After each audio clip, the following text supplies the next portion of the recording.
Hello everybody, welcome back. Today as well we have got to another video. In this video I'll show you how you can check who visited your Instagram profile. But before that, please do make sure to like our video, subscribe our channel, and yes, without any further delay, let's get started. So now if you have been involved in and heard the buzz of that, you can now see the who visited your account information or who visited your profile. Now unfortunately, directly from Instagram, that service or that option is not yet activated.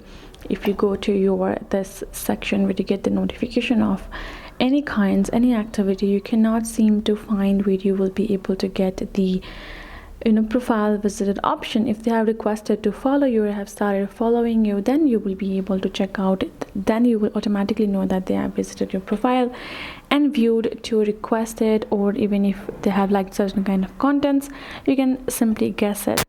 But unfortunately there is no such option because it is a privacy concern as well. So no profile visit tracking has yet, so there is no profile visit tracking on Instagram itself, and that is it.